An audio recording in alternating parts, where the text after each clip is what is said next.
Did you know that about 20% of new businesses fail within their very first year, and by year 5, nearly half are gone? That's a scary thought, isn't it? You pour your heart, your savings, and all your time into a dream only to see it crumble.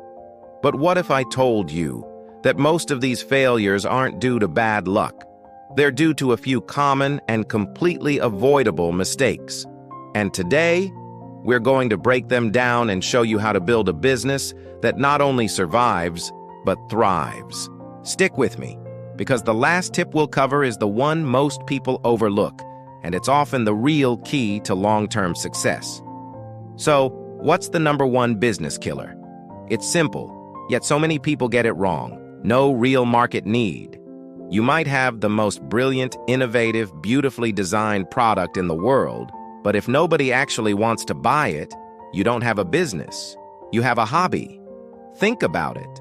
We fall in love with our own ideas. We think, this is amazing.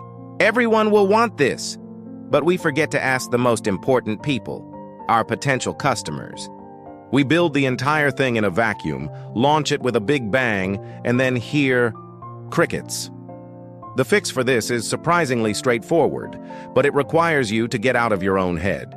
It's called market validation. Before you write a single line of code, before you order any inventory, before you even register a domain name, go talk to people. Identify who your ideal customer is and have real conversations with them.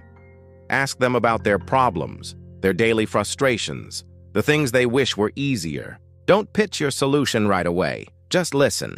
See if the problem you think you're solving is a real, painful problem for them. Is it something they're actively trying to solve right now? Are they paying for other, less-than-perfect solutions? The answers to these questions are pure gold.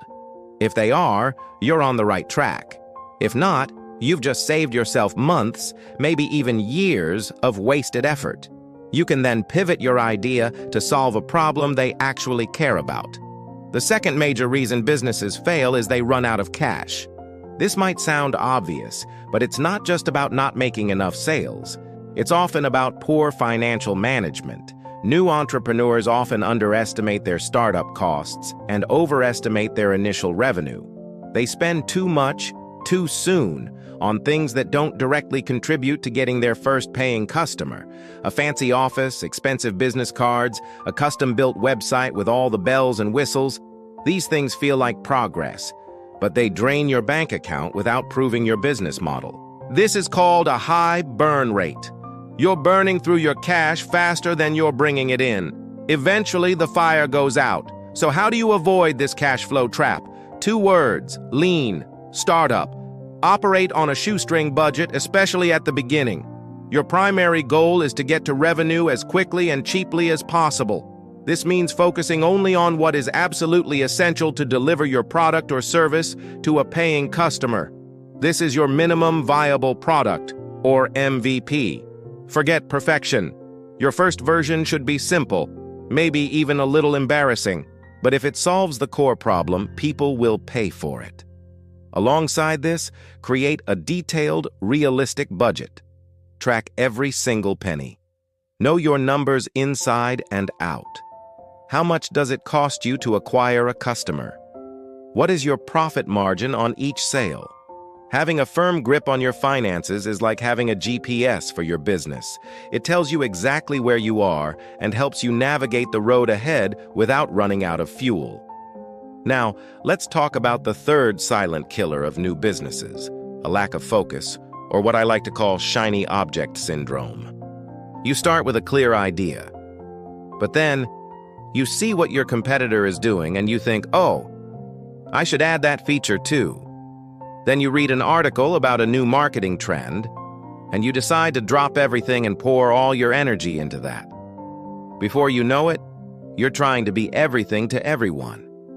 You're selling 10 different products, you're on every social media platform, and you're targeting every demographic under the sun. The result? You do everything poorly. Your message becomes diluted, your efforts are spread too thin, and your ideal customer can't even figure out what it is you actually do. You end up being a jack of all trades and a master of none. The cure for this is to develop a laser-like focus. Go back to your market validation. Who is that one specific ideal customer you identified? Your customer avatar. Now, what is the one single, most painful problem you solve for them? That's it. That is your core mission. Write it down and stick it on your wall. Every time a new idea or opportunity comes up, ask yourself, does this directly help me solve that specific problem for that specific customer? If the answer isn't a resounding yes, then you have to have the discipline to say no, or at least not right now. It's far better to be the absolute best solution for a small niche group of people than to be a mediocre, forgettable option for everyone. Once you dominate that niche, you can then thoughtfully and strategically expand. But start by winning one specific battle before you try to win the whole war. The fourth reason businesses go under is simply not having the right team. And team doesn't just mean employees. It can mean your co-founders, your key partners, or even just trying to do absolutely everything yourself. The solopreneur journey is often romanticized, but it's a fast track to burnout. You can't be the CEO, the marketing expert, the accountant, the customer service rep, and the janitor all at the same time and expect to do any of those jobs well. On the other hand, bringing on the wrong people can be even more disastrous. A co-founder with a different vision, a partner who isn't pulling their weight, or an employee with a toxic attitude can poison your company from the inside out and sink the entire ship.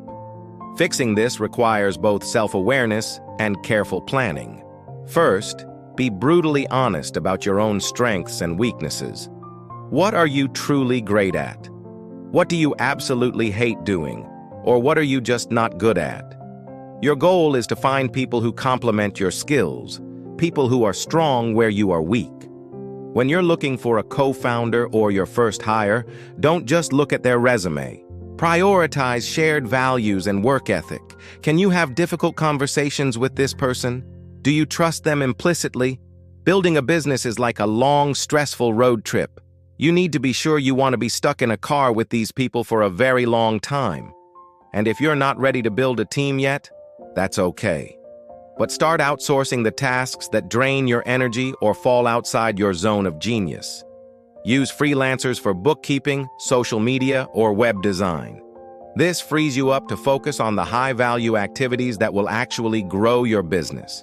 Okay, we've arrived at the final and, in my opinion, most overlooked reason why so many businesses fail.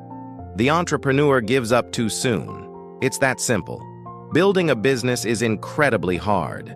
It's a roller coaster of exhilarating highs and soul-crushing lows. You'll face rejection, you'll make mistakes, you'll have days where you question everything. And in those moments of doubt, it is so tempting to just throw in the towel.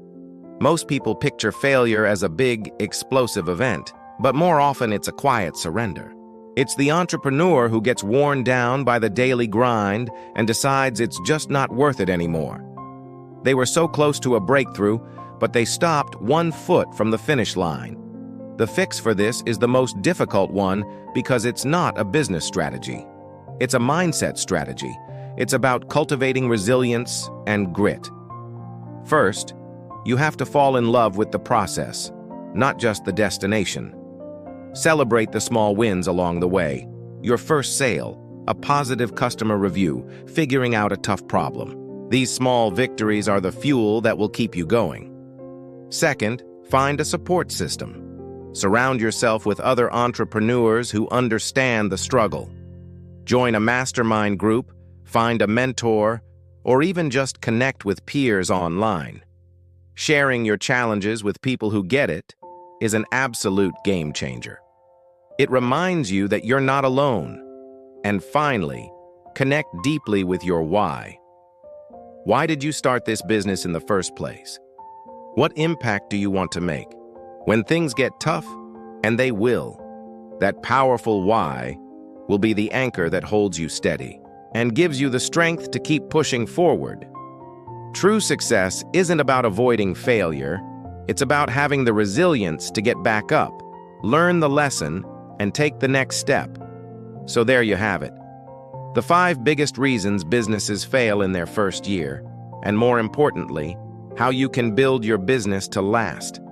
Validate your idea, manage your cash flow, maintain a laser-like focus, build the right team, and cultivate unstoppable resilience.